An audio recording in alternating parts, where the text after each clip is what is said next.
Hey, I'm Jesse. Let's have a devotion. We're in Matthew chapter 5. This is a popular or unpopular verse, depending on your perspective. Matthew chapter 5, verse 27 and into verse 28. You have heard that it was said, do not commit adultery. But I tell you, everyone who looks at a woman lustfully has already committed adultery with her in his heart. So Christ just quoted Exodus chapter 20, verse 14, also reiterated in Deuteronomy chapter 5, verse 18. Do not commit adultery. He is sitting before the crowd. This is the traditional posture of a rabbi teaching the masses, and he has just quoted an Old Testament passage. And then he responds with, but. This is, in English, a coordinating conjunction, right? For, and, nor, but, or, yet, so. These are the coordinating conjunctions. Christ just used one of those. Is he being contrary to the Old Testament law? No, he's not.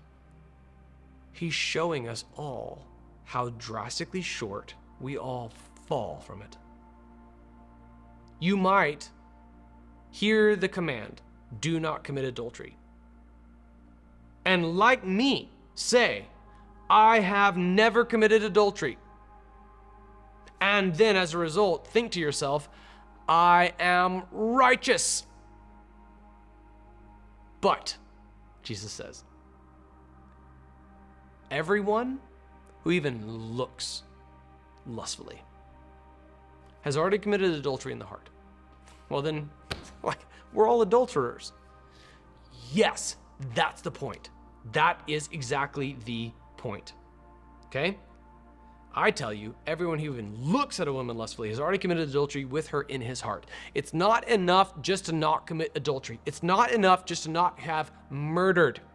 We have all sinned and fallen short of the glory of God. If you read these commands and your takeaway is, I'm righteous, you are the Pharisee. You are the reason for the existence of the Sermon on the Mount. It's not enough just to not have committed adultery. And yes, that's an intentional double negative. It is not enough just to have not cheated on your spouse. If you even look lustfully, guess what? Come on, man.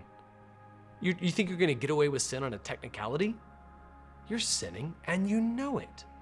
You think God's okay with you not cheating on your spouse, but you do in your mind, in your heart, in your eyes, in your thoughts, in your fantasies?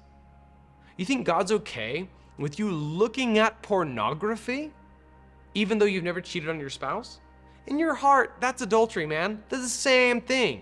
Get over your self-righteousness. Confess your sin and cut out everything in your life that causes you to stumble. That's tomorrow's devotion. But for now, consider this. Here, if you're a part of the Redemption Church, we have an event called Yeti Fire, where you're invited, especially as men. I'm not naive to the fact that women, struggle with this too, but as men, you're invited to come forward and burn whatever causes you to stumble in pornography. So come forward and do it. And this doesn't just apply to sins of lust. Anything that causes you to sin, anything that causes you to stumble, cut it out. Get rid of it. Get rid of it. Get rid of it all. Draw a line in the sand. Pick a fight with your sin.